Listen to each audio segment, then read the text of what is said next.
Kia ora everyone. So this week we're looking at pre-reading activities and the importance of those for warming your students up, giving them confidence, and for giving purpose to your reading. I want to look in particular at those anticipatory reading guides, such a lofty name for such a simple but effective strategy, but they can be a pain in the neck to develop, to design. So I've got a couple of hacks there that might help as well. So let's get into that.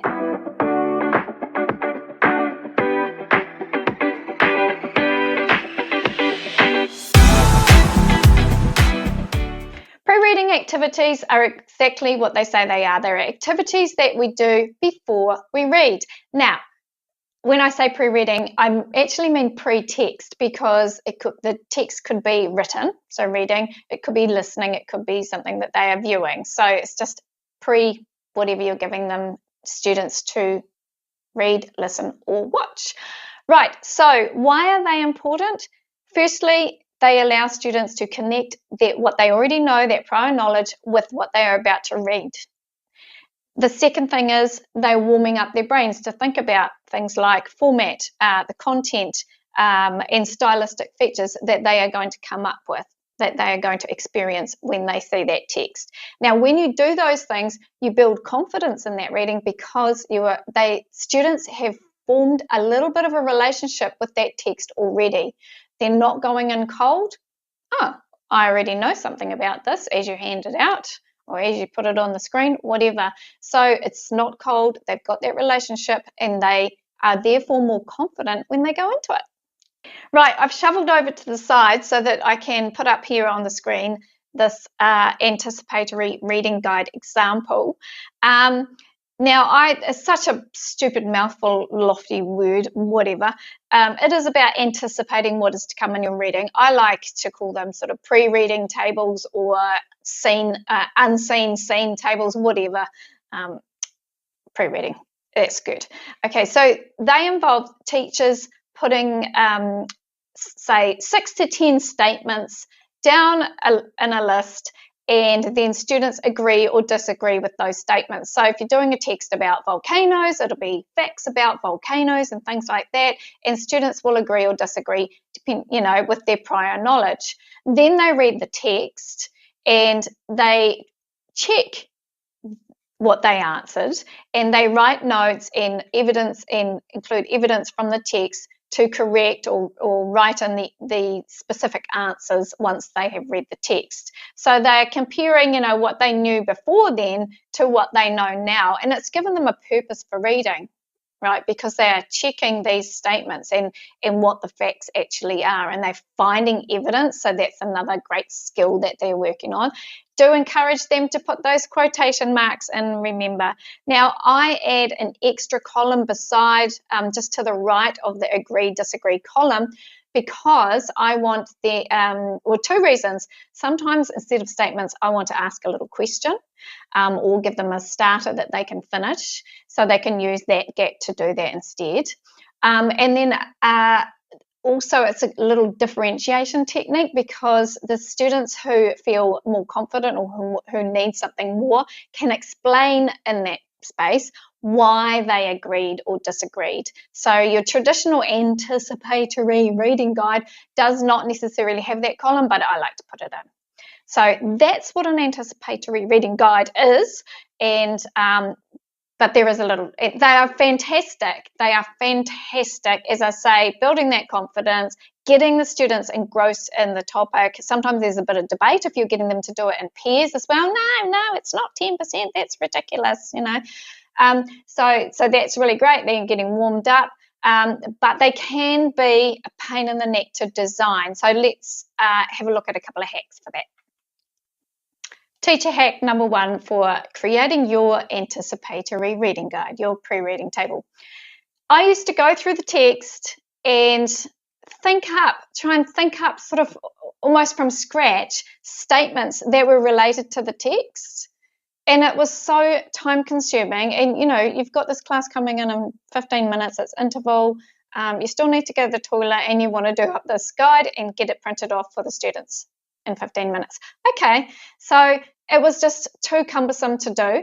And the other day I was mucking around with one and I thought, and you're going to think this is so dumb. How can it even be a hack? But all I did was I took parts of the text. Now, this is really easy for a non-fiction text. Took parts of the text, just copied, pasted, copied, pasted. Chose bits that gave specific information, like there are 3 shapes of volcano, whatever like that.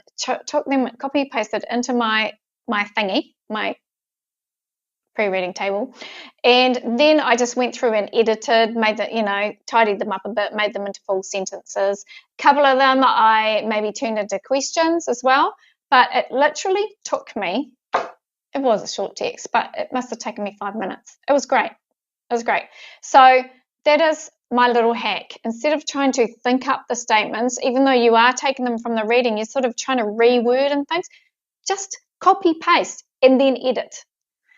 Yeah, that's the 5-minute hack. That's the first hack. So this next hack isn't really a hack in that it's not going to save you time or brain power particularly. However, if you're wanting to concentrate more on literary features, then this might help. So with your statements or questions, if you want, just center them around your basic things, such as I like to start with the title, but then format, structure, language, the creator. So you look and do a statement or question about, say, their purpose or their point of view, and place, time, and then subject matter question. So I'll shuffle over here and I'll flash it up on the screen here. So that's like those are the subheadings that I would use for non-fiction. And then for fiction, again, I'd still start with the title, but then I look more at structure, language, so those stylistic features, the creator, again, point of view and purpose and so on, and then the ideas from there.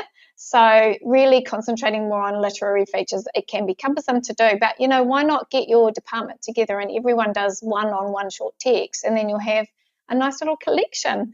So something like that. So by the way, these templates and blank templates and everything are available through the link below, or if you're already a logger and in the team, which just means you log in at on the website, then they are in our Team Freebies library as well. So they are all there, editable as well. So you can change those subheadings, you can change anything you like. So grab those. Right, on to the next thing. As most of you know, I like to invent stuff, and I start thinking about things and I go down a little rabbit hole and I go, oh, we could do this, we could do that, we could do the other. So once I started mucking around with those pre-reading tables and adding in the literary features, so like the structure, the language features and so on, then I started thinking about, well, what's traditional, what do we traditionally look at with pre-reading? We look at the prior knowledge, as we've already discussed, and we get students to make predictions, we get them to ask questions in advance, and we look at new vocabulary. And okay then, so how can I morph that stuff with the literary stuff with an anticipatory reading guide? And then I came up with a table, which is in the blog. You'll be able to see that in the blog, which I will also link below. Now, across the top, I have got things like, just looking at it here, what students could brainstorm or list, what questions they could answer,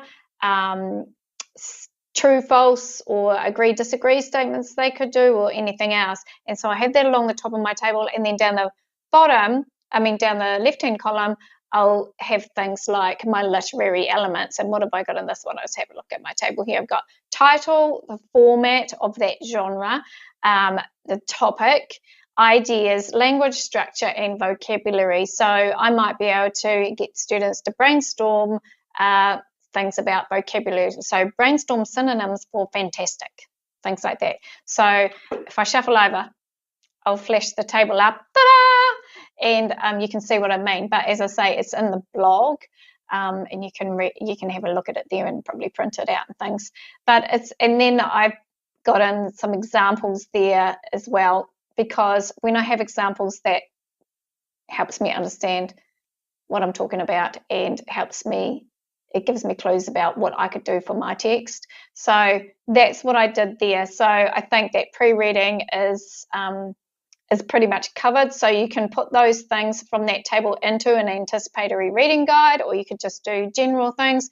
Like you could take that that table as a reference, this table as a reference, and just have it sitting on your desk, give it a laminate or something like that, and just use it to spark some ideas. Oh yeah, scribble them on a bit of paper and then whack them up on your whiteboard, and you're good to go for when that class comes in 5 minutes. So I think it's quite a little handy reference for you there. So that's, as I say, in the blog, link below. I have nothing more to add, but have a great time with your teaching of your reading, your close reading in particular. Remember, pre-reading, it's a little bit of effort, but once you get in the habit, and I think it is about building a habit, you'll be good to go. You'll get faster at it, and your kids will really get bang for their buck out of that text. And, you know, we're trying to improve literacy. This is a cracking good way to improve literacy and also their thinking skills, finding evidence, all the things. So have a rethink about those pre-reading or listening or viewing activities. Hopefully this helps a bit. See ya.